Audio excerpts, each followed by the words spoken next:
Praise the lord.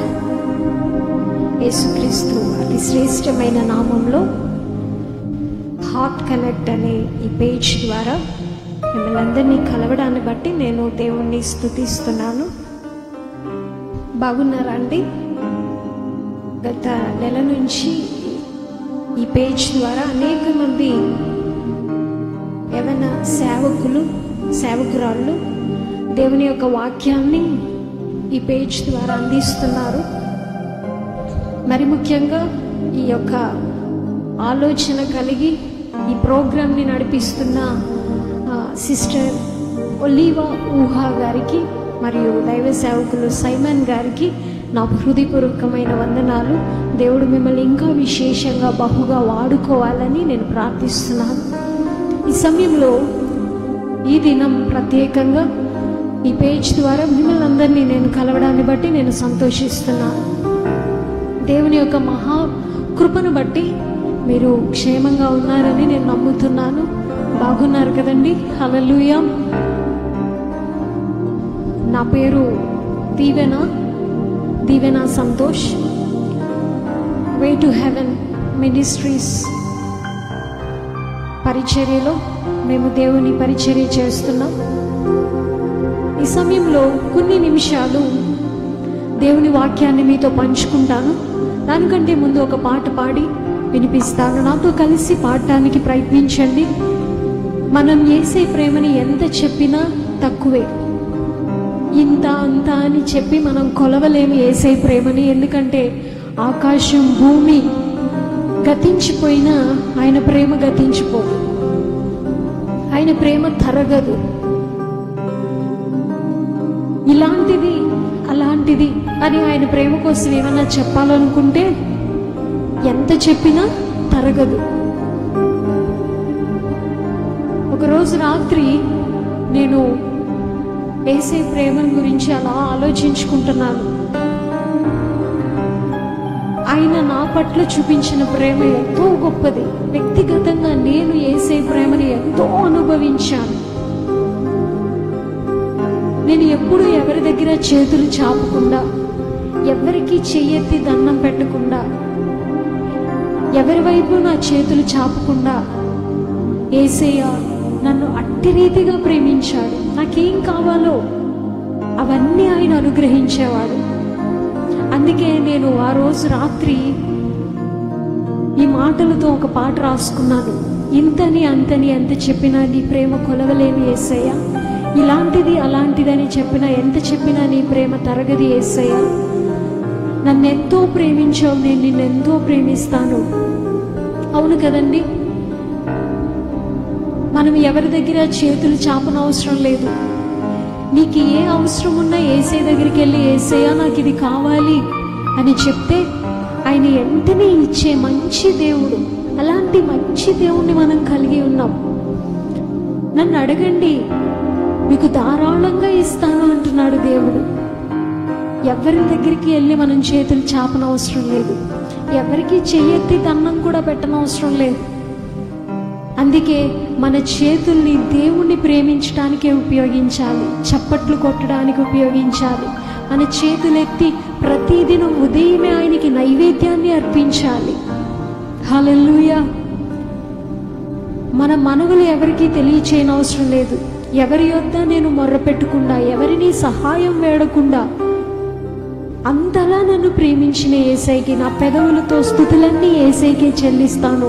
నా గాత్రముతో గానం యేసయ్యకి చేస్తాను.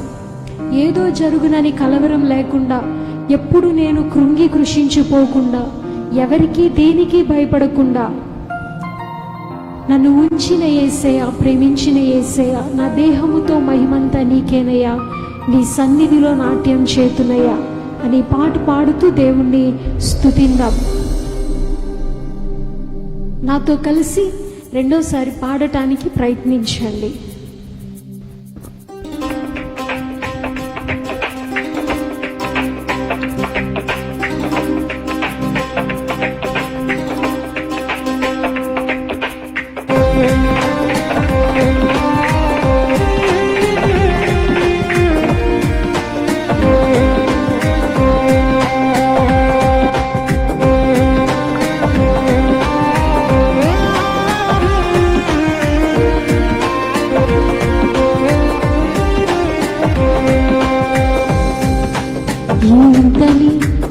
ఇంతని ఎంత చెప్పినా నీ ప్రేమ కొలువలేను యేసయ్యా. ఇలాంటిదని అలాంటిదని చెప్పుటకు నీ ప్రేమ తరగదు యేసయ్యా.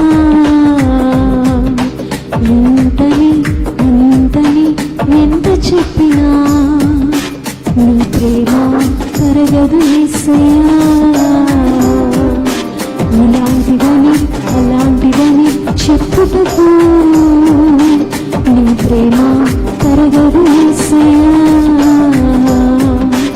ఎంతో ప్రేమించిన నా యేసయ్యా, ఎంతెంతో ప్రేమిస్తాను నిన్నయ్యా. ఎంతో ప్రేమించిన నా యేసయ్యా, ఎంతెంతో ప్రేమిస్తాను నిన్నయ్యా. ఎంతెంతో ప్రేమిస్తాను నిన్నయ్యా. ఎంతెంతో ప్రేమిస్తాను నిన్నయ్యా.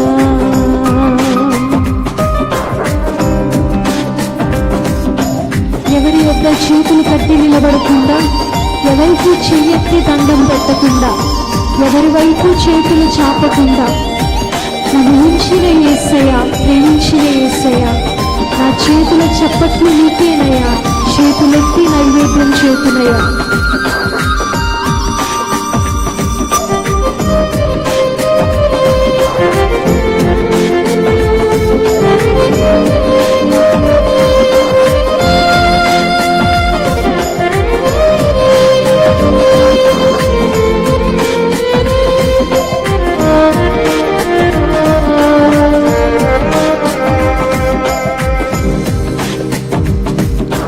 ఎవరి యొక్క చేతులు కట్టి నిలబడకుండా, ఎవరికి చెయ్యెత్తి దండం పెట్టకుండా, ఎవరి యొక్క చేతులు కట్టి నిలబడకుండా, ఎవరికి చెయ్యెత్తి దండం పెట్టకుండా, ఎవరి వైపు చేతులు చాపకుండా, ఎవరి వైపు చేతులు చాపకుండా, నన్నుంచిన యేసయ్యా, ప్రేమించిన యేసయ్యా, నన్నుంచిన యేసయ్యా, ప్రేమించిన యేసయ్యా, నా చేతుల చప్పట్లు నీకేనయ్యా, చేతులెత్తి నైవేద్యం చేతులయ్యా, నా చేతుల చప్పట్లు నీకేనయ్యా, చేతులెత్తి నైవేద్యం చేతులయ్యా. ఇంతని ఇంతని ఎంత చెప్పినా నీ ప్రేమ కొలువలేను యేసయ్యా. ఇలాంటిదని అలాంటిదని చెప్పుటకు నీ ప్రేమ తరగదు యేసయ్యా.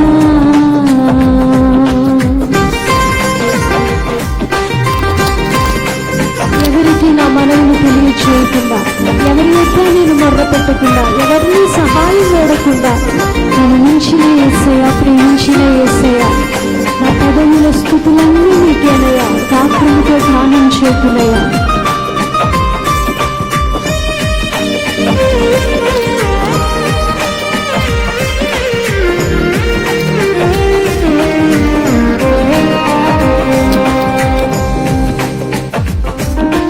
ఎవరికి నా మనవును తెలియజేయకుండా, ఎవరిని సహాయం వేడకుండా, ఎవరికి నా మనవును తెలియజేయకుండా, ఎవరి యొక్క నేను మొన్న పెట్టుకుండా, ఎవరిని సహాయం వేడకుండా, ఎవరిని సహాయం వేడకుండా, నన్నుంచిన యేసయ్యా, ప్రేమించిన యేసయ్యా, కరుణించిన యేసయ్యా, ప్రేమించిన యేసయ్యా, నా పదవుల స్థితులన్నీ నీకేనయ్యా, గాత్రంతో గానం చేతులయ్యా, నా పదవుల స్థితులన్నీ నీకేనయ్యా, గాత్రంతో గానం చేతులయ్యా. ఇంతని ఇంతని ఎంత చెప్పినా నీ ప్రేమ కొలవలేను యేసయ్యా. ఇలాంటిదని అలాంటిదని చెప్పుటకు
ఎప్పుడు నేను కృంగి కృషించిపోకుండా ఎవరికి దేనికి భయపడకుండా ఎవరికి దేనికి భయపడకుండా మనవించిన యేసయ్యా ప్రేమించిన యేసయ్యా మనవించిన యేసయ్యా ప్రేమించిన యేసయ్యా నా దేహముతో మహిమంత నీకేనయా నీ సన్నిధిలో నాట్యం చేతులే నా దేహమంత మహిమంత నీకేనయా నీ సన్నిధిలో నాట్యం చేతులయా అంతని అంతని ఎంత చెప్పినా నీ ప్రేమకు నేను యేసయ్యా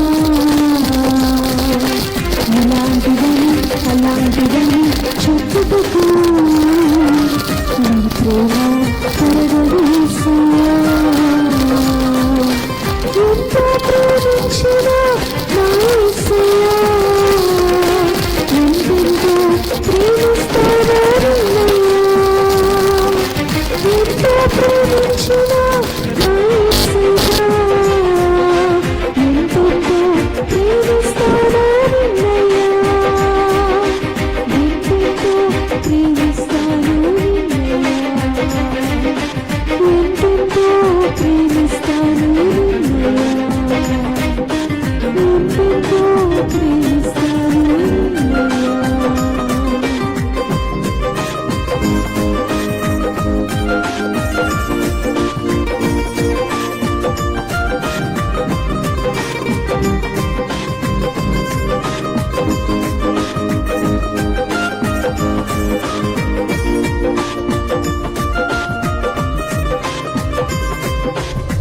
హల్లెలూయా హల్లెలూయా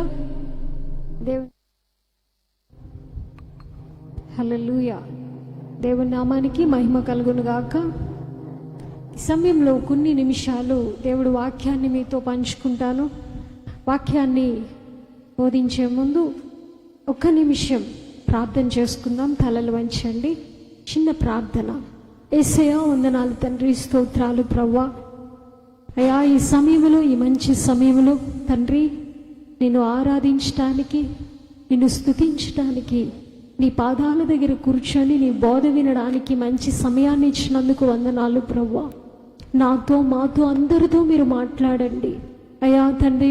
విత్తబడుతున్న ఈ వాక్యం ప్రతి ఒక్కరి జీవితంలో 100 దంతలుగా ఫలించడానికి సహాయం చేయండి ప్రభువా.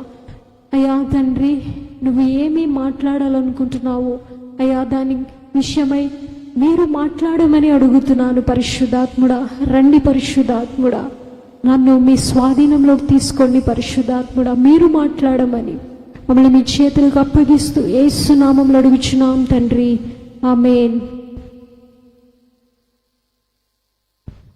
సమయంలో ఈరోజు ప్రత్యేకంగా ఇది ఈ హాట్ కనెక్ట్ అనే ఈ పేజ్ ద్వారా అనేక మంది స్త్రీలు, దైవ సేవకురాళ్ళు దేవుని వాక్యాన్ని బోధించారు. ఈవెన్ నేను కూడా ఫాలో అయ్యాను. అయితే ఈరోజు ప్రత్యేకంగా ఈ దినం దేవుడు నా హృదయంలో పెట్టిన ఒక చిన్న విషయాన్ని మీతో పంచుకోవాలని ఆశపడుతున్నాను. జ్ఞానం గురించి మీతో మాట్లాడాలని ఆశపడుతున్నాను.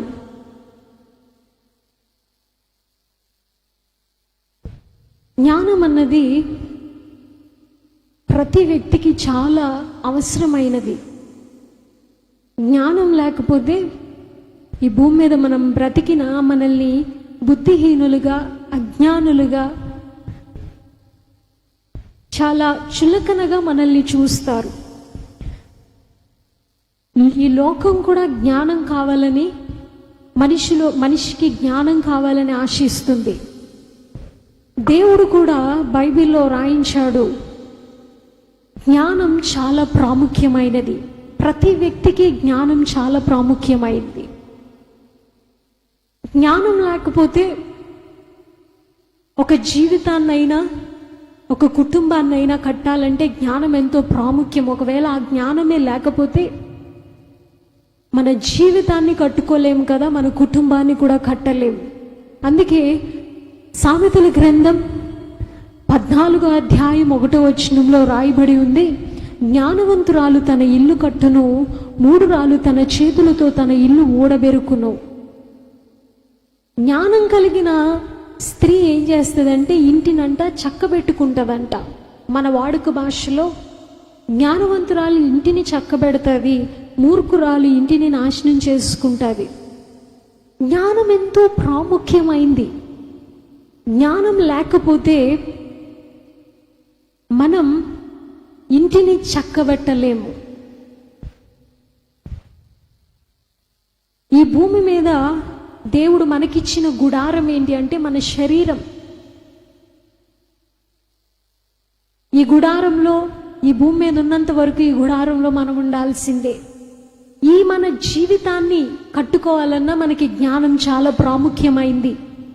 ఒక ఇల్లు కట్టాలన్నా జ్ఞానం ప్రాముఖ్యమైందే, ఒక జీవితం కట్టాలన్నా జ్ఞానం చాలా ప్రాముఖ్యమైందని బైబిల్ చెప్తుంది. ఒక ఇల్లు కట్టబడాలి, ఒక జీవితం కట్టబడాలి అంటే జ్ఞానం చాలా ప్రాముఖ్యమైనది. జ్ఞానం లేకపోతే ఆ ఇల్లు కట్టలేవు.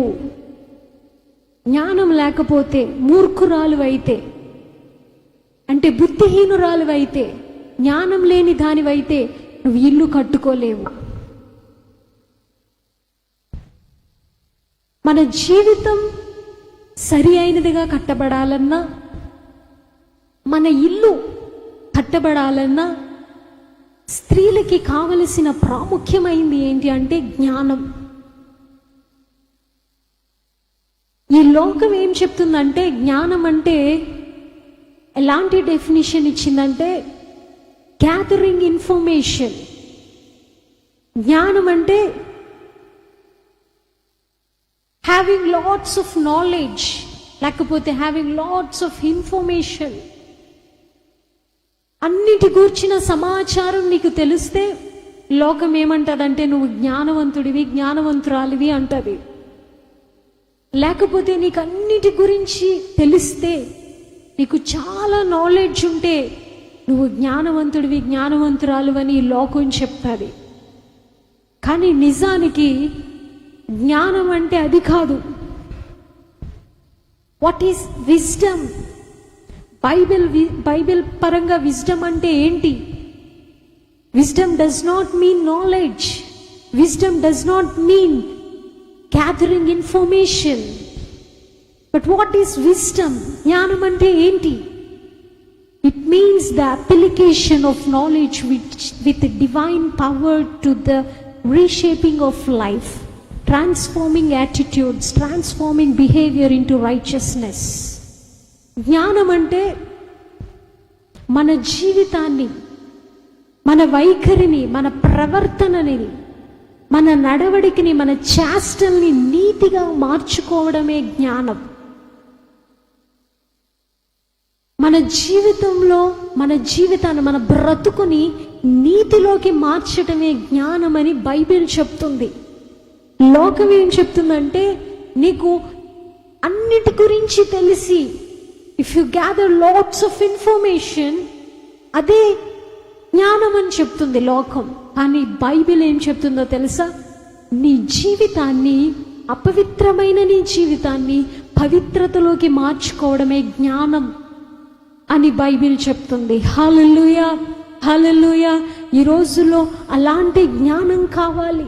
అందుకే ఎఫెసీయులకు రాసిన పత్రిక 5వ అధ్యాయం 16-17 వచనాల్లో ఈ విధంగా రాయబడి ఉంది, చూడండి. దినములు చెడ్డవి గనక మీరు సమయమును పోనీయక సద్వినియోగం చేసుకొనుచు అజ్ఞానుల వలె కాక జ్ఞానుల వలె నడుచుకున్నట్లు జాగ్రత్తగా చూచుకొనుడి. ఈ దినాలు చెడ్డవి. These are not good days, these are bad days. ఎటు చూసినా పాపం, ఏ వయసులో చూసినా పాపం, ఎక్కడ చూసినా పాపం, పాపం పాపం విస్తరించిపోయిన ఈ చెడు దినాల్లో జ్ఞానం కలిగి మన సమయాన్ని సద్వినియోగం చేసుకోమని ఎఫెసీయుల పత్రికలో రాయబడి ఉంది. ఎఫెసీ పత్రికలో పౌలు గారు చెప్తున్నారు, ఎఫెసీ సంఘానికి చెప్తున్నారు, ఈ దినాలు చెడ్డవి గనుక మీరు సమయాన్ని పోనీయక సద్వినియోగం చేసుకుని అజ్ఞానుల వలె కాక జ్ఞానుల వలె నడుచుకున్నట్లు జాగ్రత్తగా చూచుకోండి. హల్లెలూయా. మనం జ్ఞానం కలిగి నడుచుకోవాలి. నీ కుటుంబం మంచిగా కట్టబడాలి అంటే బైబిల్లో ఉన్న నోవాహు కుటుంబంలా నీ కుటుంబం కట్టబడాలంటే జ్ఞానం కావాలి. ఈ దైవికమైన జ్ఞానం లోకానికి ఎలా కనిపిస్తుందంటే వెర్రితనంగా కనిపిస్తుంది. అందుకే నోవాహు తన కుటుంబాన్ని పవిత్రంగా పరిశుద్ధంగా కాపాడుకొని ప్రత్యేకంగా జీవిస్తున్నాడు. కాబట్టి అక్కడున్న చెడిపోయిన లోకంలో ఉన్న మనుషులందరికీ అతను ఎలా కనిపిస్తున్నాడో తెలుసా? వెర్రివాడిలాగా పిచ్చివాడిలాగా కనిపిస్తున్నాడు. జ్ఞానం లేని ఆ మనుషులకి జ్ఞానవంతుడైన ఈ వ్యక్తి ఎలా కనిపిస్తున్నాడు? వెర్రోళ్ళలాగా పిచ్చోళ్ళలాగా కనిపిస్తున్నాడు. ఈరోజు పవిత్రంగా పరిశుద్ధంగా జీవిస్తుంటుంటే నిజంగానే లోకానికి ఎలా కనిపిస్తున్నామంటే వెర్రోళ్ళలాగా పిచ్చోళ్ళలాగా కనిపిస్తున్నాం. కానీ ఆ వెర్రోడులాగా పిచ్చోళ్ళలాగా కనిపించిన నోవాహు సజీవంగా ఉన్నాడు, కాపాడబడ్డాడు. మేము జ్ఞానవంతులం అని విర్రవీగిన ప్రజలందరూ నాశనమైపోయారు. హల్లెలూయా, హల్లెలూయా. మనం దైవికమైన జ్ఞానం కలిగి జీవించాలి. ఈ చెడు దినాల్లో మన కుటుంబాన్ని, ముఖ్యముగా స్త్రీలుగా మనం దైవికమైన జ్ఞానం చేత నింపబడాలి. అజ్ఞానంగా జీవించకూడదు. ఈ సమయంలో జ్ఞానముగా జీవించాలి. హల్లెలూయా, హల్లెలూయా, హల్లెలూయా. జ్ఞానం ఎంతో ప్రాముఖ్యమైనది. అందుకే బైబిల్లో ఉంది కదా, జ్ఞానం ఎట్టిదో తెలుసుకోండి.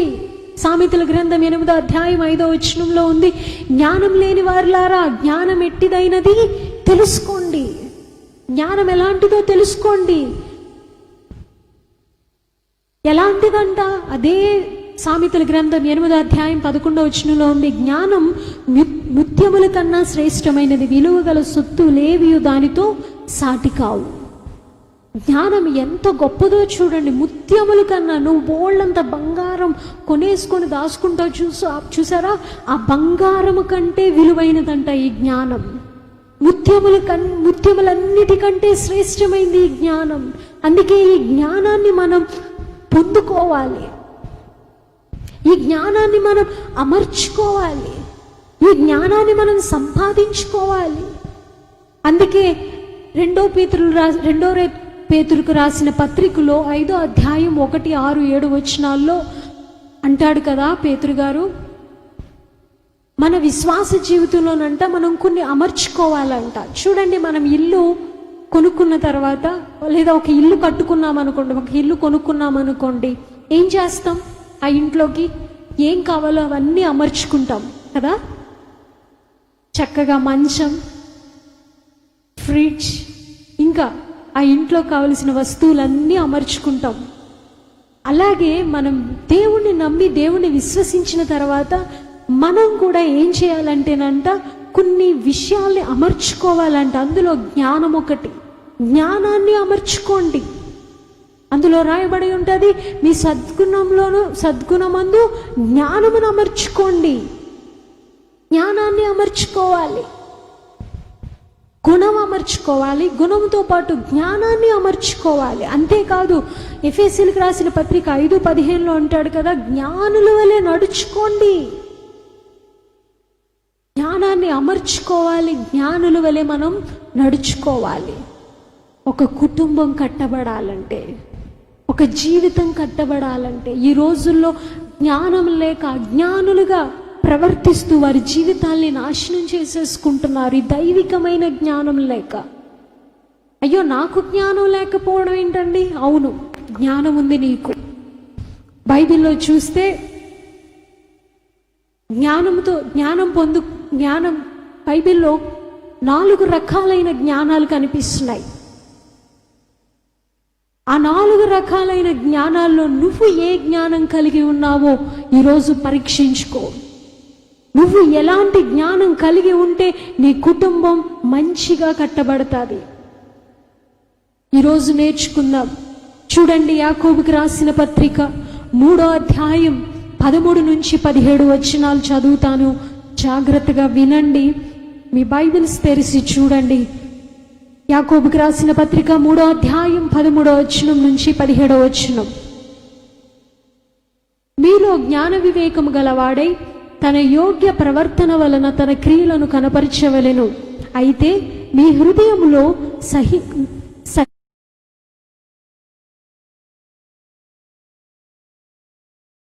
కానీ మూల భాషలో చేదైన మత్సరమును వివాదమును ఉంచుకొనిన వారైతే అతిశయపడవద్దు. సత్యమునకు విరోధముగా అబద్ధమాడవద్దు.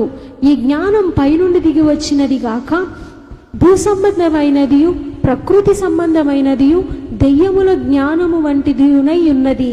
ఏలయనగా మత్సరమును వివాదమును ఎక్కడ ఉండునో అక్కడ అల్లరియు ప్రతి నీచ కార్యమును ఉండును.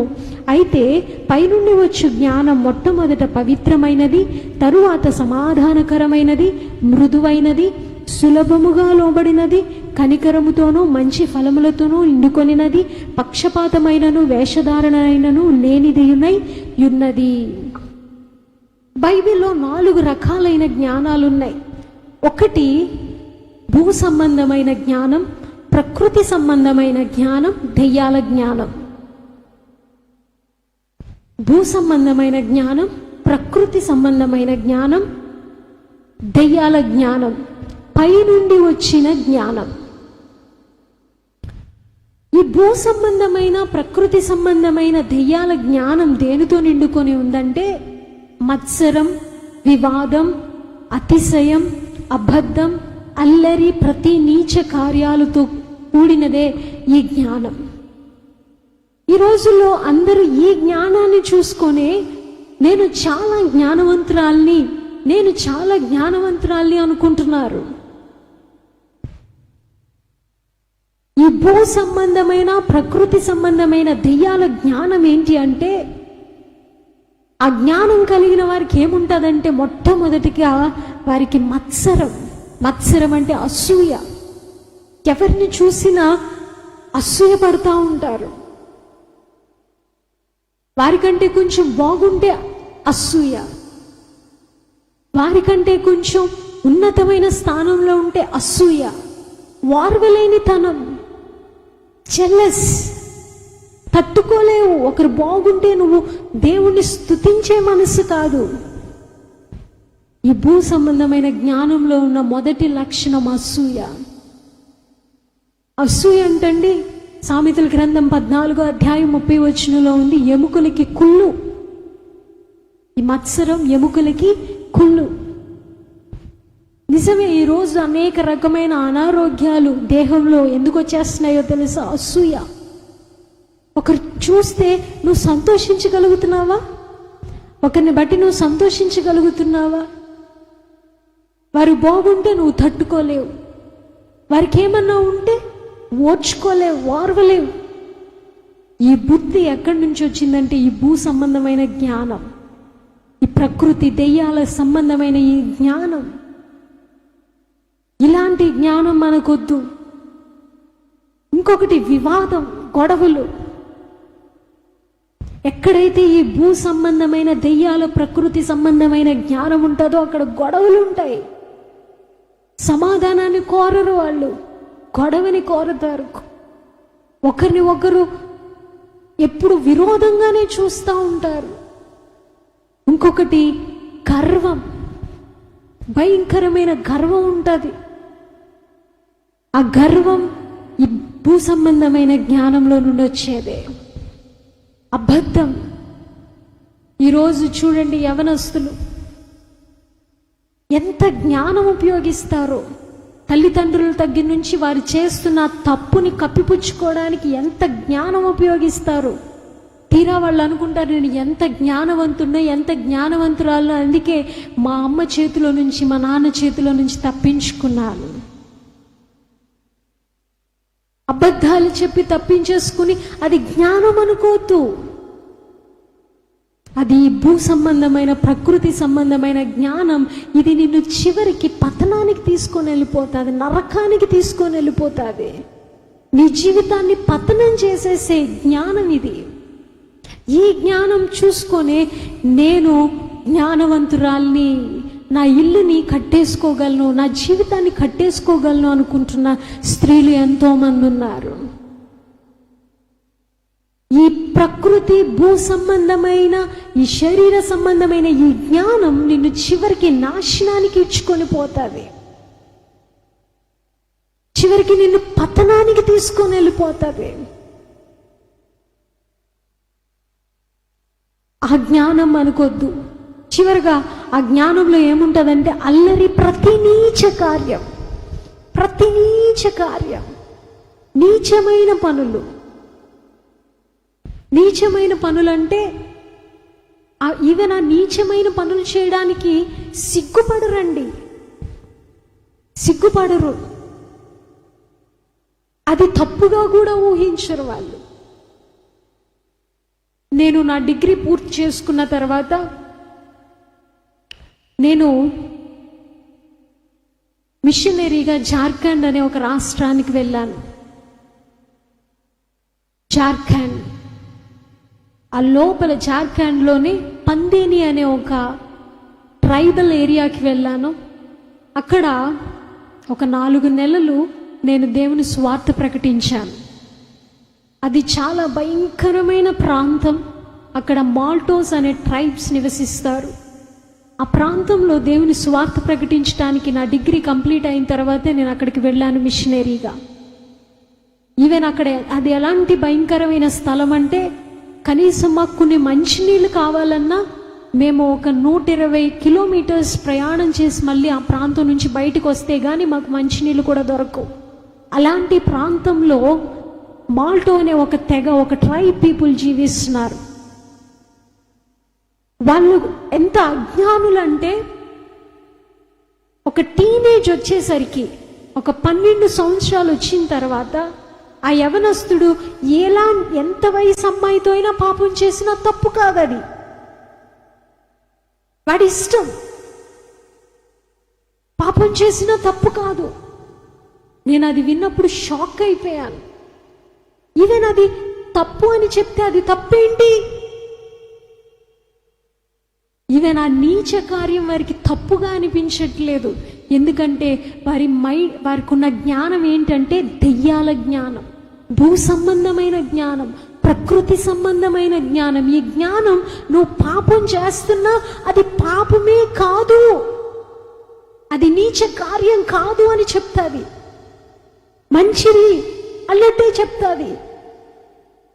అలాంటి ఆ ప్రాంతంలో నేను సువార్త ప్రకటించడానికి వెళ్ళాను. 4 నెలలు అక్కడ సువార్త ప్రకటించాం. ఈవెన్ ఇంకా నాకంటే అనేక మంది మిషనరీస్ ఆ ప్రాంతంలో ప్రాణాలని విడిచిపెట్టేశారండి, ఆ తెగవారికి సువార్త ప్రకటించడానికి. నిజమే, అక్కడెక్కడో కాదు, మన ప్రక్కనే ఒకే స్త్రీకి 2 భర్తలు, అక్రమ సంబంధాలు, ఇవన్నీ వారికి నీచంగా కనిపించు.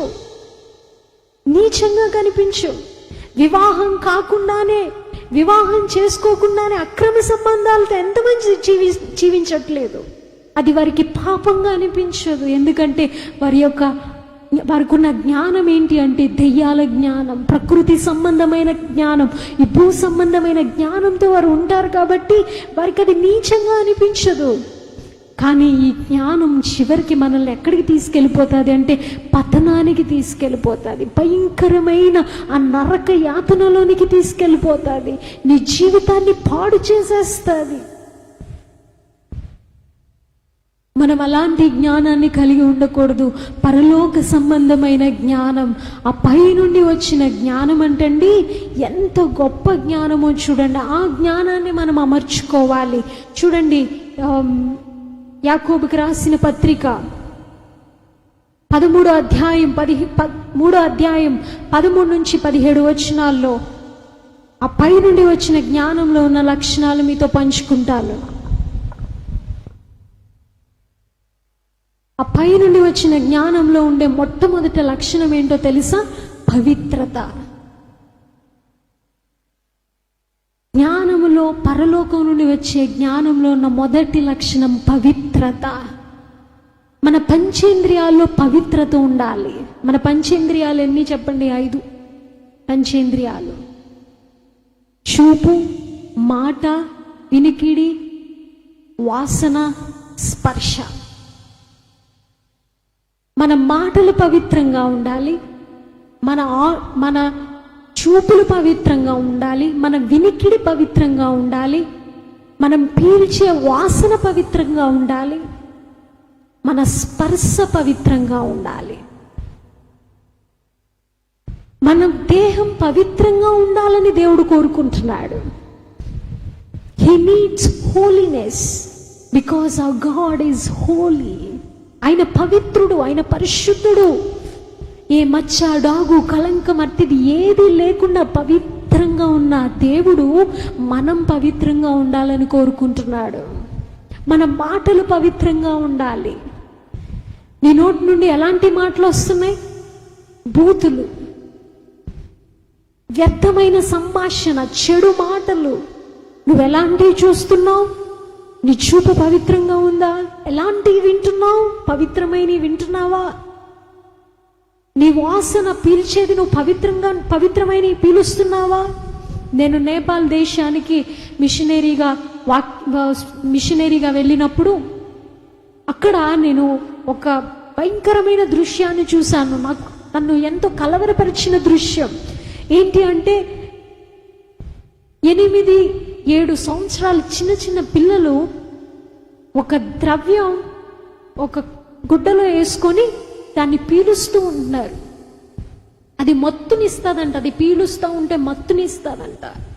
ఇలాంటి భయంకరమైన వ్యర్థ పదార్థాలను పీల్చడానికి బానిసలైపోయిన వారు ఎంతమంది ఉన్నారు? పవిత్రంగా ఉందా నీ దేహం? నీ స్పర్శ పవిత్రంగా ఉందా? ఎంతమందిని తాకి ఉంటావు నువ్వు? ఎంతమందిని తాకి ఉంటావు? పవిత్రంగా జీవిస్తున్నావా? నీకు అందుకే దేవుడు ఏం చేశాడో తెలుసా? నీకు సొంత పురుషుడు, సొంత స్త్రీ, భార్యాభర్తలు పెళ్లి అయ్యే వరకు నువ్వు పవిత్రంగా నీ శరీరాన్ని కాపాడుకోవాలి.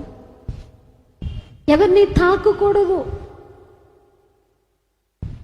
పవిత్రమైన జీవితాన్ని జీవించాలి. హల్లెలూయా, హల్లెలూయా. పవిత్రత. నీ మాటలు పవిత్రంగా ఉండాలి. ఒక కుటుంబం కట్టబడాలంటేనండి పవిత్రత చాలా ప్రాముఖ్యమైతే. నువ్వు పవిత్రంగా ఉంటే నీ ఇంట్లో అందరినీ పవిత్రంగా ఉంచగలుగుతావు. నువ్వు పవిత్రంగా ఉంటే నీ పిల్లలు పవిత్రంగా ఉంటారు. నువ్వు పవిత్రతను ప్రేమిస్తే నీ భర్త కూడా పవిత్రంగా ఉండడానికి ప్రయత్నిస్తాడు. హల్లెలూయా, హల్లెలూయా. నీకెక్కడుంది పవిత్రత? పవిత్రంగా జీవించాలి. రెండవది, పైనుండి వచ్చిన జ్ఞానంలో ఉండే రెండవ విషయం ఏంటంటే సమాధానాన్ని కోరుతుందంట. సమాధానాన్ని కోరుతుంది. సమాధానంగా ఉండడానికి ప్రయత్నించాలి. సమాధానం మొట్టమొదటిది మనం దేవునితో సమాధానంగా ఉండాలి. 2 కొరింథీయులకు రాసిన పత్రిక 5వ అధ్యాయం 20వ వచనంలో ఉంది, దేవుడితో సమాధానంగా ఉండాలి. నువ్వు పాపం చేస్తే నువ్వు దేవునికి విరోధివైపోతావు.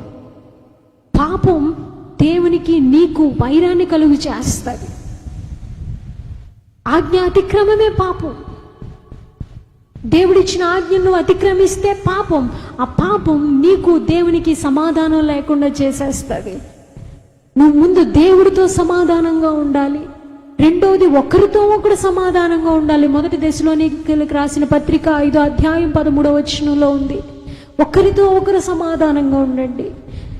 రోమీయులకు రాసిన పత్రిక 12:18లో ఉంది, సత్యమైతే సమస్త మనుషులతో సమాధానంగా ఉండండి. మనం అందరితో, లోకస్తులతో సమాధానంగా ఉండడానికి మనకు అవ్వదు. ఎందుకంటే వారి యొక్క పద్ధతులు వేరుగా ఉంటాయి, మన పద్ధతులు వేరుగా ఉంటాయి. మనం పరిశుద్ధతనే కోరుకుంటాం, వారు అపవిత్రంగా కూడా జీవిస్తారు. అందుకే వారికి పొత్తు కుదరదు. కానీ ఇక్కడ అపోస్తలుడైన పౌలు గారు అంటున్నారు, సత్యమైతే అందరితో సమాధానంగా ఉండడానికి ప్రయత్నించు. హల్లెలూయా, హల్లెలూయా. అందుకే మత్తయి సువార్త 5:9లో ఉంది కదా, సమాధానపరచువారు ధన్యులు, వారి దేవునికి కుమారులుగా ఉంటారు. హల్లెలూయా. ఎందుకు దేవునికి మనం కుమారులుగా ఉంటామో తెలుసా? ఆయన దేవుణ్ణి, మనల్ని, తండ్రిని మనల్ని సమాధానపరచడానికి ఈ భూమి మీదకి వచ్చేసాడు. ఆయన సమాధానానికి అధిపతి. అందుకే ఎవరైతే సమాధానపరచడానికి చూస్తారో వారంట దేవునికి కుమారులుగా అయిపోతారంట. హల్లెలూయా. అందుకే పైనుండి వచ్చే జ్ఞానం సమాధానాన్ని కోరుకుంటుంది. నెక్స్ట్ మూడవది మృదత్వాన్ని కోరుకుంటుంది. మృదత్వం చూడండి, కరుకైన గోడ దగ్గర మనం పడిపోయామనుకోండి, కరుకుగా ఉన్న స్థలంలో మనం పడిపోయామనుకోండి, గట్టిగా దెబ్బ తగులుతుంది. దెబ్బ తగలడమే కాదు, రక్తం వచ్చేస్తుంది. కరుకుగా ఉన్న ప్రదేశంలో మనం పడితే మృదత్వం మనకు ఉండాలి. కరుకుతనం మనకు ఉండకూడదు. మన దగ్గరికి వచ్చిన వాళ్ళు మన ద్వారా నొప్పించబడకూడదు. మనలో మృదత్వం ఉండాలి. పైనుండి వచ్చే జ్ఞానంలో ఉన్న మూడో లక్షణం మృదత్వం. నాలుగవది సులువుగా లోబడుతుంది. సులువుగా లోబడుతుంది. బైబిల్లో ఒక క్రమం రాయబడి ఉంది లోబడటం కోసం. మనందరం దేవుడికి లోబడాలి. యాకోబుకి రాసిన పత్రిక 4వ అధ్యాయం 7వ వచనంలో ఉంది, అందరం దేవునికి లోబడాలి. మొదటి ఆజ్ఞ దేవునికి లోబడాలి. రెండవది పిల్లలు తల్లిదండ్రులకి లోబడాలి. నేను ఎందుకు లోబడాలి? నువ్వు చెప్పింది చేయడం ఏంటి అని ఎంతమంది తల్లిదండ్రులకి పిల్లలు ఎదురు సమాధానం చెప్తారు. బైబిల్ చెప్తుంది, నీ తల్లిదండ్రులకి, పిల్లలారా మీ తల్లిదండ్రులకి విధేయత చూపించండి. సంఘ విశ్వాసులు కాపరికి లోబడాలి. హెబ్రీయులకు రాసిన పత్రిక 13వ అధ్యాయం 17వ వచనంలో ఉంది, ఒక విశ్వాసిగా ఒక సంఘంలో ఉన్నావంటే నీ కాపరికి నువ్వు లోబడాలి. భార్యలారా మీ భర్తకి లోబడి ఉండుడి. కొలస్సీయులకు రాసిన పత్రిక 3వ అధ్యాయం 18వ వచనం. సేవకుడు తన యజమానునికి లోబడాలంట. కొలస్సీయులకు రాసిన పత్రిక 3:22 వచనంలో ఉంది. ఇలా లోబడగలిగితే నీకు పైనుండి వచ్చిన జ్ఞానం కలిగి ఉన్నావు అనడానికి ఇదొక సూచన. హల్లెలూయా. ఆ పైనుండి వచ్చే జ్ఞానంలో 4వ లక్షణం సులువుగా లోబడిపోతాం. 5వది కనికరముతోనూ మంచి ఫలములతోనూ నిండుకొని ఉంటుంది. మంచి పనులు చేస్తున్నారా? మీరు మంచి కార్యాలు చేస్తున్నారా? కనికరం కలిగి ఉంటున్నారా? చూడండి, మత్తయి సువార్త 5వ అధ్యాయం 7వ వచనంలో ఉంది కదా, కనికరం గలవారు ధన్యులు, వారు కనికరం పొందుతారు. నువ్వు కనికరం చూపిస్తే, నువ్వు జాలి పడితే ఇతరుల మీద, దేవుడు నీ మీద కనికరం చూపిస్తాడు. అదే చెప్తున్నాడు, కనికరం గలవారు ధన్యులు, వారు కనికరం పొందుతారు. బీదల్ని కనికరించాలి మనం. సామెతల గ్రంథం 14:31 వచనంలో ఉంది, బీదల్ని కనికరించువాడు ఆయనను గణపరచువాడు. నువ్వు బీదల్ని కనికరిస్తే నువ్వు దేవుని గణపరచువాడుగా ఉంటావు. బీదల్ని కనికరించువాడు యెహోవాకు అప్పిచ్చేవాడు. నీకున్న దాంట్లోనే నువ్వు కనికరంతో ఎవరికైనా ఏమైనా ఇవ్వగలిగితే నువ్వు దేవుడికే అప్పిచ్చినట్టంట. హల్లెలూయా. నిజంగా కనికరం కలిగిన వారు ఏం చేస్తారో తెలుసా? ఇతరుల మీద జాలి పడతారు. చేతితో నువ్వు ఏమీ ఇవ్వలేకపోయినా కనీసం వారి కొరకు విజ్ఞాపన ప్రార్థన చేయగలుగుతావు. హల్లెలూయా. పైనుండి వచ్చిన జ్ఞానమును కనికరముతో ఉండాలి. మంచి ఫలములు, పక్షపాతం ఉండదు. పైనుండి వచ్చే జ్ఞానంలో పక్షపాతం ఉండదు. ఈరోజు కుటుంబంలో నిజమైన ప్రేమ దొరక్కపోవడానికి కారణం పక్షపాతం. పక్షపాతం ఉంటుంది, నిజంగానే పక్షపాతం ఉంటుంది. మనకి పక్షపాతం ఉండకూడదు. పిల్లల్ని సమానంగా ప్రేమించగలిగే మంచి మనసు ఉండాలి. అత్తగారిని అమ్మలా ప్రేమించే మనసు ఉండాలి.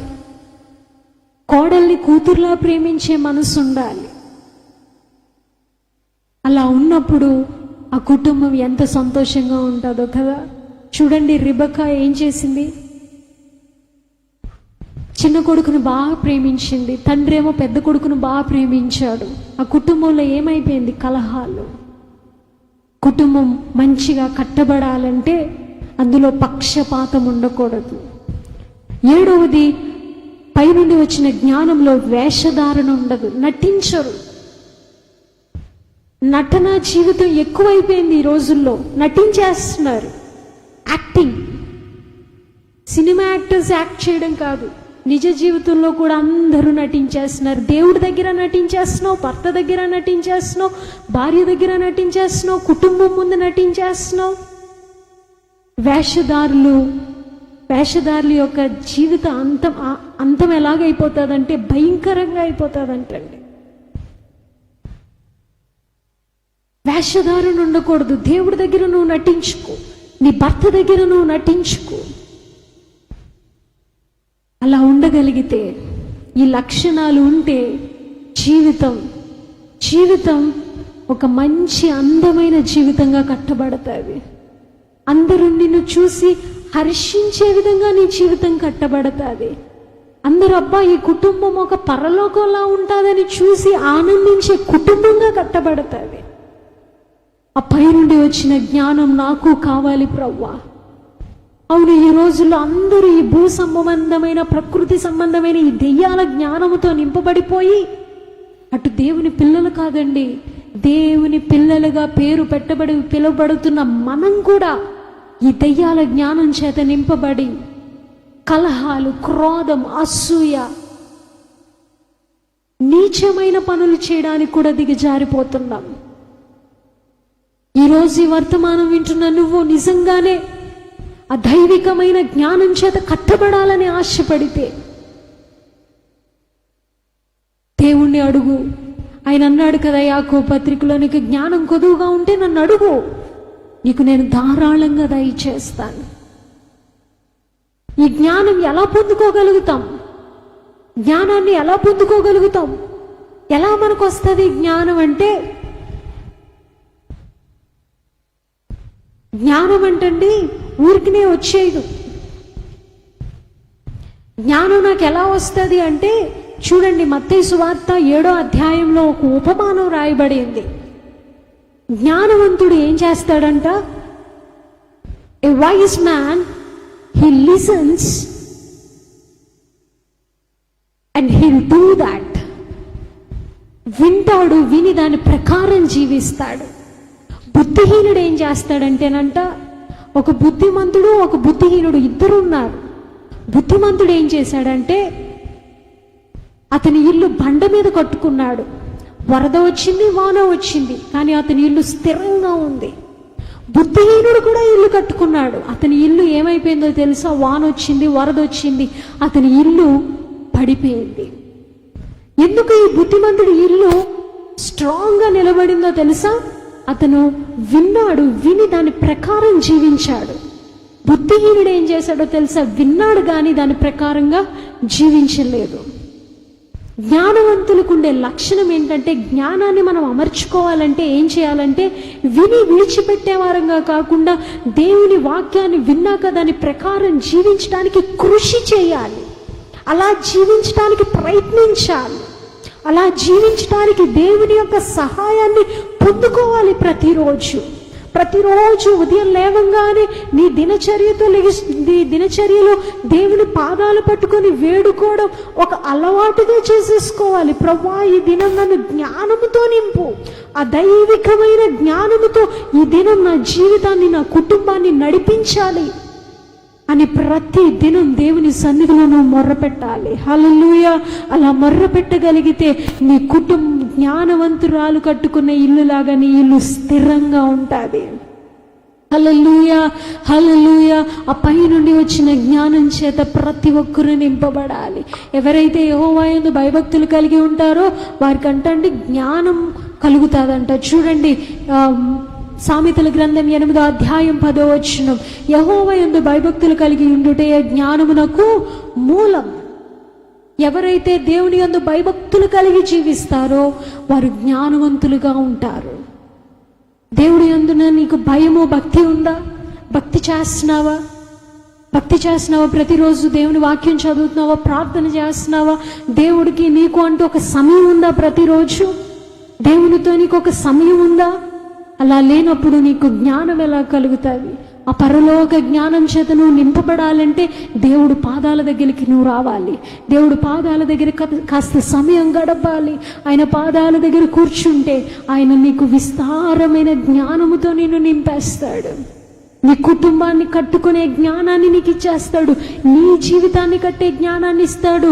నీ పిల్లల యొక్క జీవితాన్ని కట్టగలిగే జ్ఞానాన్ని కూడా నీకు ఇచ్చేస్తాడు. హల్లెలూయా, హల్లెలూయా, హల్లెలూయా. దైవికమైన జ్ఞానం చేత ఈ దినం నువ్వు నింపబడాలని ఆశిస్తే, ఈ వర్తమానం వింటున్న నువ్వు ఆ దైవికమైన జ్ఞానం చేత నింపబడాలని ఇష్టపడితే, నువ్వు ఒక తీర్మానం చేసుకో, ప్రతిరోజు నువ్వు దేవుడు పాదాల దగ్గర గడుపుతానని. ఆయన పాదాల దగ్గర నీ సమయాన్ని గడుపు. ఆయన దైవికమైన జ్ఞానం చేత నిన్ను నింపుతాడు. హల్లెలూయా, హల్లెలూయా. ఈ సమయంలో ఈ వాక్యం విన్న నువ్వు దేవుని యొక్క జ్ఞానం చేత నింపబడాలని ఆశిస్తే, నేను ప్రార్థిస్తాను. ఈ ప్రార్థనలో మీరు ఏకీభవించండి. Hallelujah, hallelujah, hallelujah. Thank you Jesus, thank you Jesus. అవునయ్యా, జ్ఞానవంతురాలు తన ఇల్లు కట్టుకుంటుంది, మూర్ఖురాలు తన చేతులతో తన ఇల్లు తన ఊరుకు పెట్టుకుంటుందని ఆ వాక్యం ద్వారా అయ్యా నాతో మాతో అందరితో మాట్లాడావు ప్రవ్వా. అయ్యా తండ్రి, భూ సంబంధమైన ప్రకృతి సంబంధమైన దెయ్యాల జ్ఞానం చేత అయ్యా నీ ప్రజలు నింపబడకూడదు ప్రవ్వా. ఇప్పుడు ఆ పరలోక సంబంధమైన జ్ఞానముతో ప్రతి ఒక్కరిని నింపండి ప్రవ్వా. అయ్యా ప్రవ్వా, పరలోక సంబంధమైన జ్ఞానముతో ప్రతి ఒక్కరిని నింపండి ప్రవ్వా. అయ్యా పరలోక సంబంధమైన జ్ఞానంలో ఉన్న పవిత్రత, సమాధానం, మృదత్వం, అయ్యా తండ్రి లోబడేతనం, కనికరం ప్రభా తండ్రి, ప్రభా పక్షపాతం లేని గుణం, అయ్యా వేషధారణ లేని గుణం, అయ్యా ప్రతి ఒక్కరు అమర్చుకోవడానికి సహాయం చేయండి. అయ్యా అమర్చుకోవడానికి సహాయం చేయండి ప్రభా. ఆ పై నుండి వచ్చిన జ్ఞానముతో ప్రతి ఒక్కరిని నింపండి ప్రభా. ఆ జ్ఞానము ద్వారా వారి జీవితాలు, కుటుంబాలు కట్టుబడునుగాక. అయ్యా పవిత్రులుగా జీవించుదురుగాక. అయ్యా తండ్రి, నీతో అయ్యా మనుషులందరితో సమాధానంగా ఉందురుగాక. అయ్యా మృదత్వాన్ని కలిగి ఉందురుగాక. అయ్యా కనికరము కలిగి ఉందురుగాక. అయ్యా లోబడే ఆ యొక్క జీవితం కలిగి ఉందురుగాక. ప్రభా కార్యం చేయండి అయ్యా తండ్రి. ప్రభా ఏ ఒక్కరు పక్షపాతం, వేషధారణ లేకుండా జీవించాలి ప్రభా. అయ్యా తండ్రి ప్రభా, ఈ మధ్యాహ్న కాల సమయంలో అయ్యా తండ్రి ప్రభా ఈ లైవ్ కార్యక్రమం ద్వారా అయ్యా ఎందరైతే ప్రభా ఆ దైవికమైన జ్ఞానం చేత నింపబడాలని ఆశపడుతున్నారు అయ్యా, ఇప్పుడే మీరు వారిని దర్శించమని అడుగుతున్నాను. యేసు నామములో దర్శించండి ప్రభా, యేసు నామములో దర్శించండి. పరలోక జ్ఞానం చేత నింపబడుదురుగాక, పరలోక జ్ఞానం చేత నింపబడుదురుగాక. యేసు నామములో పరలోక జ్ఞానం చేత నింపబడుదురుగాక. Hallelujah, hallelujah, hallelujah, hallelujah, hallelujah, hallelujah, hallelujah. Thank you holy spirit, thank you holy spirit, thank you holy spirit, thank you heavenly father, thank you Jesus, thank you Jesus. Hallelujah. నిబలర శందర రబదరలరబస్య ఉరిబదరలర శందర బబబబ. హల్లెలూయా ప్రభువా తండ్రి. అయ్యా మరి ముఖ్యంగా అయ్యా ఈ దినం లైవ్ ప్రోగ్రామ్ ని వీక్షిస్తున్న ప్రతి ఒక్కొక్కరిని మీరు దర్శించండి ప్రభా. అయ్యా దైవికమైన జ్ఞానం చేత నింపండి ప్రభా. అయ్యా తండ్రి ప్రభా, ఇప్పుడే నీ అభిషేకముతో నింపండి, నీ బలముతో నింపండి, నీ శక్తితో నింపండి, నీ మహిమతో నింపమని అడుగుతున్నాను. అయ్యా నిన్ను ఎక్కువగా ప్రేమించేవారిగా చేయండి ప్రభా. అయ్యా తండ్రి ప్రభా, అయ్యా తండ్రి ప్రతి ఒక్కొక్క కుటుంబం పరలోకముగా మార్చబడాలి ప్రభా. అయ్యా ఈ పై నుండి వచ్చిన జ్ఞానము చేత ప్రతి ఒక్కరు వారి కుటుంబాన్ని కట్టుకోగలిగిన అభిషేకం శక్తితో నింపమని అడుగుతున్నాను తండ్రి. అయ్యా ప్రత్యేకంగా అయ్యా తండ్రి ఈ ప్రోగ్రామ్ ని ప్రభా తండ్రి అయ్యా తండ్రి ప్రభా ఆర్గనైజ్ చేస్తున్న అయ్యా ఒలివ ఊహా గారిని, వారి భర్త గారిని దీవించమని అడుగుతున్నాను. అయ్యా తండ్రి హార్ట్ కనెక్ట్ అనే పేజ్ ద్వారా ఎంతమంది అయితే ఈ ప్రోగ్రామ్ ని వీక్షిస్తున్నారో వారందరినీ మీరు దీవించమని అడుగుతున్నాను. ఈ ప్రత్యేకంగా ఈ సమయంలో వీక్షిస్తున్న అందరినీ మీరు దీవించండి. మమ్మల్ందరినీ నీ చేతులకు అప్పగిస్తూ యేసు పరిశుద్ధ నామములో అడిగి వేడుకుంటూ ప్రార్థిస్తున్నాం తండ్రి, ఆమేన్. Praise the lord. ఈ వర్తమానం ద్వారా మీరు దీవించబడ్డారని నేను నమ్ముతున్నాను. మిమ్మల్ందరినీ దేవుడు దీవించునుగాక. Praise the lord. హల్లెలూయా.